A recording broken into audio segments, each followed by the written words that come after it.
چه آفتها بود، چه کماندانای ظالم، اشغالگرا، هر روز هر شب چاپه بود، بم بود، بمبار بود، شهید بود، زخمی بود.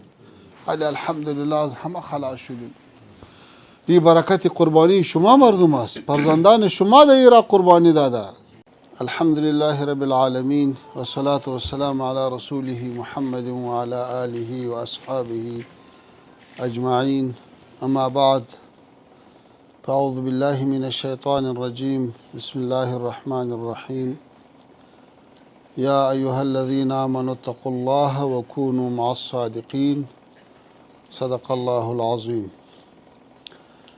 برادران عزیز، علماء کرام و سپیدان ولسوالی های چارگانه اندخوی، خوشحال هستیم که خودم در مابین شما میبینیم.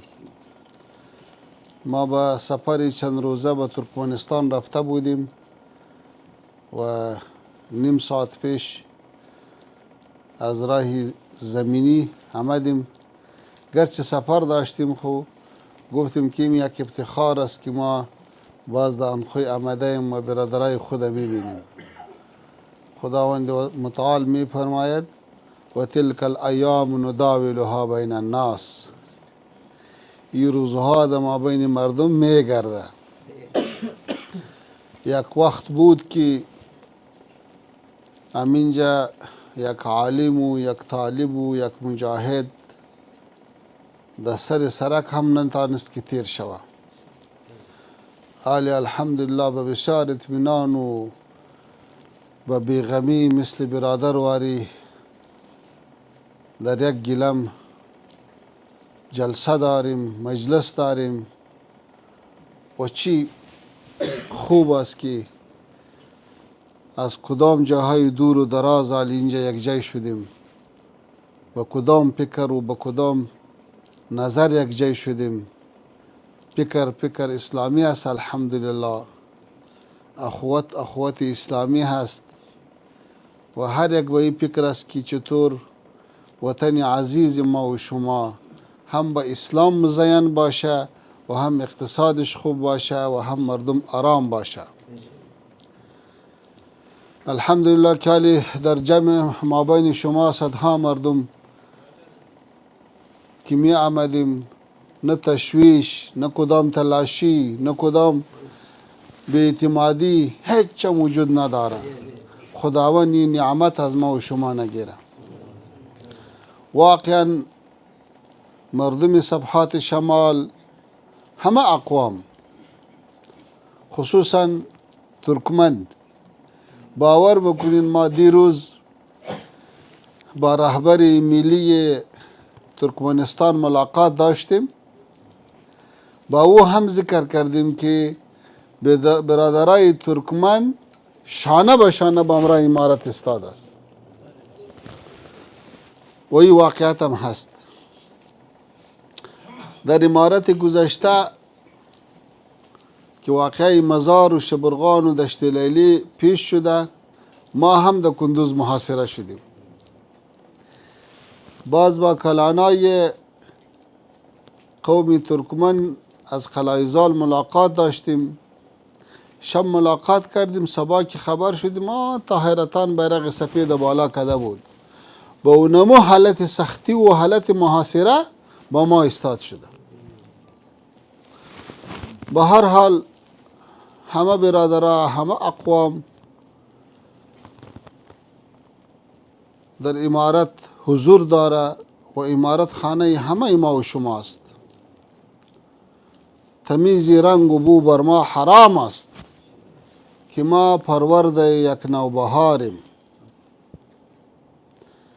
ما و شما اگر از دور باشیم یا از نزدیک، از هر قوم و از هر منطقه‌ای که باشیم که مخلص با خدا و با وطن می باشیم، با یک دیگه برادر هستیم.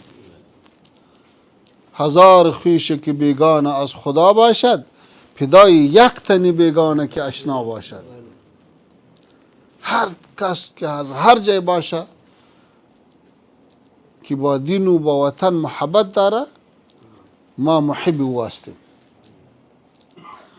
و الحمدلله از این امنیت و از این وحدت و از این اتفاق و اتحاد که شما برخوردار شدی، همه ملت افغانستان برخوردار شده. چه سیلاب ها سری کشور بیچاره تیر شده، چه آفت ها بود، چه کماندان های ظالم اشغالگرا هر روز هر شب چاپه بود، بم بود، بمبار بود، شهید بود، زخمی بود. ولی الحمدلله از همه خلاص شدیم. این برکت قربانی شما مردم است. فرزندان شما در را قربانی داده.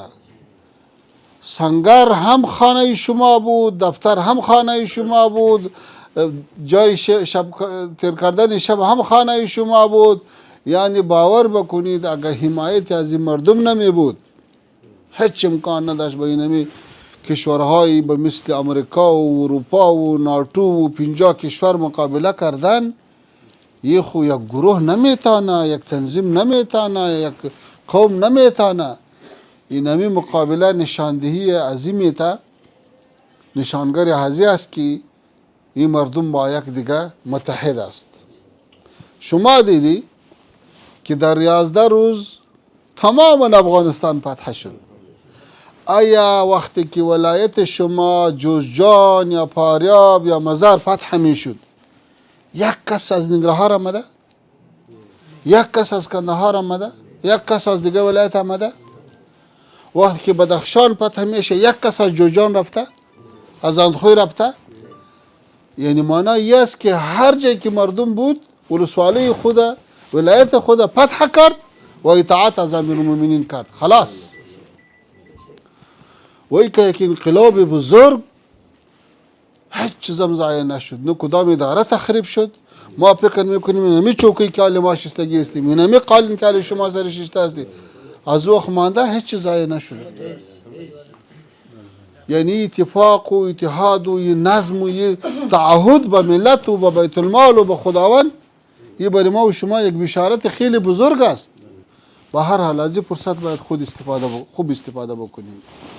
درباره راه اندخوی که با عقینه وصل شده، ما با حکومت ترکمنستان در این باره بسیار صحبت کردیم، با وزرایشان، با وزیر خارجه، با رهبر ملیشان ملاقات ها داشتیم.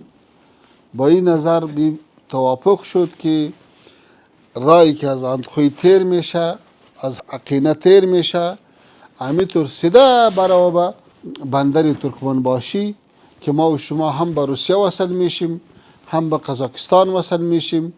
به هر طرف راه ما و شما آسانتر میشه و یک راه بسیار خوب و بهترین. سرکی که طرف ترکمنستان است وعده کرد و طرف سرک خراب است که انشاءالله در آینده نزدیک و سرک هم خوب پخته جور میکنه تا که برای تجارت سهولت زیاد شود.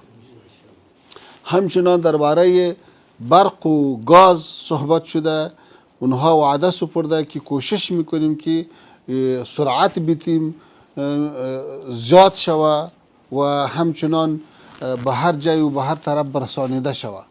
این هم یک دستاورد خوب است و نمایانگر از است که همسایه ما و شما از ما خیلی مطمئن است. او بسیار تعجب کرد که الحمدلله وقتی که امارت آمده ما در سرحد هیچ مشکل نداریم. این افتخار همه ما و شماست. ما برش گفتیم که مردم افغانستان بسیار مردم نیک است، به کس ضرر نمیرسه، ولی وقتی که اشغالگران نباشه، دشمنان نباشه، ما گفتیم این به شرافت مردم ما دلالت میکنه. پس امیدوار هستیم که سالهای آینده ما و شما خیلی پر از دستاوردها و شاید در 6 ماه آینده ما و شما بسیار از کلان بشارتها را بشنویم. بعضی پروژه های خیلی بزرگ شروع میشه. انشالله تکالیف و زحماتی که شما مردم کشیدی و کدام مشکلاتی که فعلا هم از نگاه اقتصادی موجود هست، امیدوار هستیم که خداوند رحم بکنه، این رحم مرفوع شوه و خداوند همیشه ما و شما را با خوشحالی یک جای بکنه. و آخر دعوانا ان الحمد لله رب العالمین. بسم الله الرحمن الرحیم. هموطنان عزیز و وطنداران نهایت عزیزی که همواره ما را بیننده هستین، السلام علیکم. انشالله که خوب و صحتمند باشین و هر جای دنیا که هستین، بالخصوص در کشور عزیز ما افغانستان هستین، دارای صحت و عافیت باشین. بازم خوشبختانه که من احمد نوی ظاهری با سایر همکارا در خدمت شما قرار داریم و همواره ما هم کوشش میکنیم که خبرهای خوب و گزارش‌های مختلف به شما نشر بکنیم از پیشرفت و ترقی و آبادانی که در سرزمین افغانستان جریان دارد. شما قسمی که در جریان هستین، استخراج معادن صورت گرفته، استخراج نفت و همچنان بزرگترین پروژه های ملی در حال تطبیق است و تطبیق میشه بخیر، مثل کانال قشتیپه و همچنان راه مواصلاتی و ترانزیتی سالنگ ها بخیر جور شد. سرک های افغانستان همه روزه جور میشه، جاده ها و همچنان چرایی های مختلفی از شهر کابل حالا به یک زیبایی خاصی مبدل شده که واقعا همه هموطنان ما از این ناحیه بسیار خرسند و خوشحال هستند و تشکری میکنن از همه کسانی که در کشور عزیز ما افغانستان زیست دارند و به خاطر آبادی و بازسازی وطن خود کار میکنند. به می اساس ما همواره کوشش میکنیم که گزارش های از دستاوردهای مقامات امارت اسلامی افغانستان نشر بکنیم تا شما هم ببینید که به خاطر آبادی و به خاطر بازسازی و به خاطر پیشرفت ترقی و به خاطر از اینکه کشور ما و همچنان هموطنان ما در آسایش و آرامش زندگی بکنند و دنیا حکومت امارت اسلامی افغانستان را به رسمیت بشناسه، تلاش های فراوانی جریان داره و به می اساس همواره از سفرهای مقامات ارشد حکومت امارت اسلامی افغانستان و از دستاوردها و از قراردادهایی که امضا میشه، از پروژه هایی که افتتاح میشه، ما همواره کوشش میکنیم که گزارش های مختلفی به شما بیننده های عزیز از طریق دریچه لید داشته باشیم تا شما هم ببینید که در وطن عزیز شما و ما چی جریان داره و چی کارهای صورت میگیره.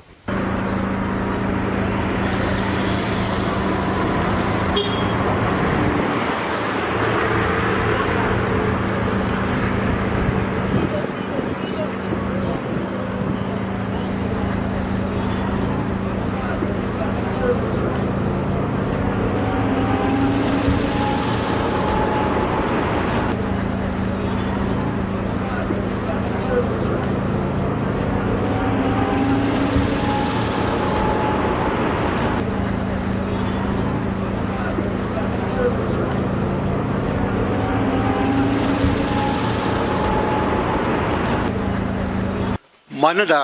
ځوانان د ټولنې اساسي او بنسټیز قشر ده او ځوانان دي چې راتلونکی د هیواد ټاکي او جوړوي او د نن ورځې ځوانان د سبا مشران، رهبران او مسؤلین دي. پر دې بنسټ زموږ زیاته توجه ځوانانو ته ده. د گفتمان په مرکز کې غیر ما چې زه بوډا یم نو ټول ځوانان دي او زیره دلته شتون لري او ښه با تحصیل کرده او با نیرو او با انرژي ځوانان دي، څه په داخل د هیواد کې دي او څه په خارج د هیواد کې دي. ما مخکې عرض مونږ هیڅ افغان خپل دښمن نه ګڼو. هر افغان چې په هر فکر او هر عقیده ده، کاغه ځوان ده او که ځوان نه ده، کاغه بهر کې ده، کاغه کور دننه ده، مونږ به له ټولو سره بحث کوو، له ټولو سره به خبرې کوو د هیواد د پرمختګ په خاطر، په هیواد کې د یو ستراتیژیک سولې او ثبات د راوستلو په خاطر او د افغانانو د یووالي او یو موټیوالي په خاطر باندې. ځوانان ټول د هیواد سرمایه ده. دا چې کوم ځوانان بیرون ځي او کوم ځوانان چې په کور دننه دي، دواړه د دې هیواد سرمایه ده، دواړه د دې هیواد تن او وجود ده. موږ شاوخوا 8 میلیونه مهاجرین لرو. دا ټول افغانان دي او د افغاني ټولنې اساسي او بنسټیزه برخه جوړوي. موږ هیواد کې دننه ځوان متخصصین، نخبگان او کادرونه لرو. موږ بهر له هیواد څخه ځوان متخصصین او کادرونه لرو. ټول سره به موږ داسې کړنې سرته ورسوو چې ورو ورو دوی د هیواد د سرنوشت په جوړولو کې فعاله ونډه ولري. ګوره چې دلته خو ډیری بنسټونه نشته ده. جمهوریت کې زما په یاد دي څه د پاسه 3000 مدني نهادونه وه او 15 الی 6,000 شوراګانې وې. زما عرض دا ده چې دا لومړنی مرکز د گفتمان چې په افغانستان کې پرانستل کیږي. په 100 کلونو کې په افغانستان کې دغه یو مرکز شتون نه درلوده او دغه مرکز به په هغه برخو کې چې موږ خبرې پې وکړلې د تاسو په مرسته باندې پر رغنده ډول باندې خپل کارونه مخکې به که حل کېدل هم حل به وي، که نه حل کېدل خپل کوښښونو او فعالیتونو ته به ادامه ورکوو تر څو هغه ستونزې په بشپړ ډول باندې حل سي. نو زموږ هیله دا ده چې د ټولو افغانانو تر مابین که هغه په کور دننه دي که کور بهر، هر فکر، هر نظر او هر ایدیالوژي چې ولري افغان وي، یووالی، تفاهم او همغږي رامنځته کړو. نو موږ باید په اساسي ستونزو باندې تمرکز وکړو او دا ستونزې د امریکا او غربي ټولنې لخوا څخه رامنځته شوي دي. په سیاست کې دایمي دوست او دایمي دښمن شتون نه لري. ویتنام تقریبا 40 کاله له امریکا سره جنگ وکاو او نن دواړه سره ستراتیژیک دوستان دي. نو موږ کوشش کوو چې له غربي ټولنې سره داسې تعاملات رامنځته کړو چې پرتې ستونزې هم حل سي او د افغانستان او غربي ټولنې په ځانګړي ډول د امریکا تر مابین دغسې ښه تعاملات او توافقاتو یو میکانیزم رامنځته سي چې دغه میکانیزم پر بنسټ باندې د دواړو هیوادو په مابین کې تل همکاري اوسیږي. موږ یو صفري فعالیت کړی ده مخکې له اعلان د موجودیت څخه. د صفري فعالیت کې لاسته راوړنې هم درلودلې خو دا ستونزمن کار ده. د ستونزمن کار د حل په خاطر به هر اړخیزه کوښښ او تلاش کوو او دا د حل لار ده. که دا ستونزه موږ حل نه کړو موږ بیا نسو کولی د نړۍ د سترو لوبغاړو په مابین کې توازن او بیلانس وساتو. که توازن مو ونه ساته بیا موږ ته ستونزې او مشکلات جوړیږي، هم موږ ته، هم سیمې ته، هم نړۍ ته او ناسالم رقابتونه منځته راځي. تاسې نن د امنیت په شورا کې دغه ناسالم رقابتونه وینئ او له هغې نه ټیټ هم په مختلفو برخو او لایو کې دغه رقابتونه شتون لري. نو د دې لپاره چې دغه ناسالمو رقابتونو ته د پای ټکی کېدو موږ هیله دا ده چې د امریکا، چین او روسیې تر مابین توازن وساتو. هیڅ وخت له یو نه د بل په وړاندې ملاتړ نه کوو. زموږ هیله دا ده چې موږ د درې واړو په مابین کې بېطرفه اوسیږو او زموږ هیله دا ده چې د نړۍ درې واړه قدرتونه او د ملګرو ملتونو سازمان د افغانستان بېطرفي په رسمیت باندې وپیژني او په دې لاره کې به ګام اوچتوو او کوښښ به کوو. ځاځی صاحب ستړی مه سئ. خیر راغلی.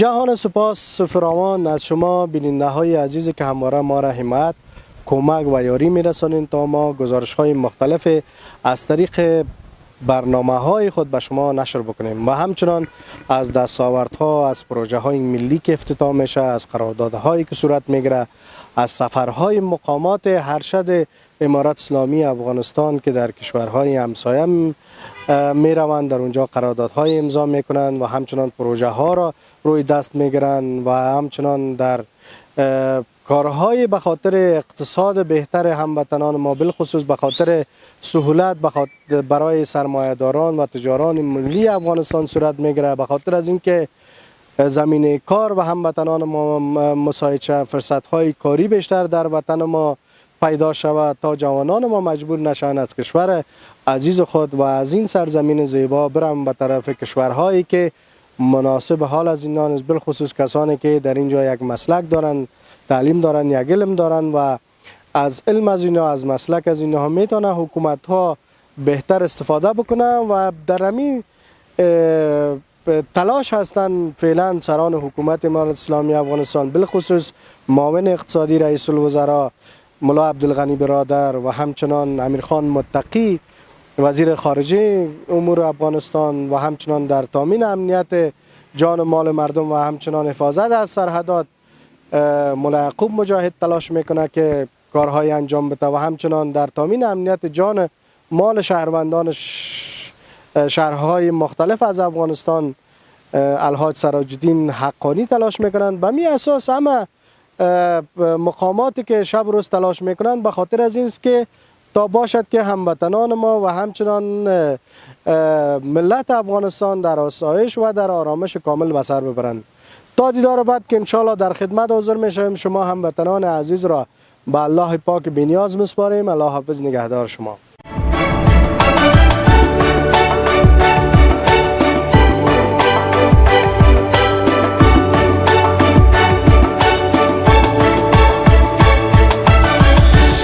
لید نیوز، جایگاه خبرهای متفاوت.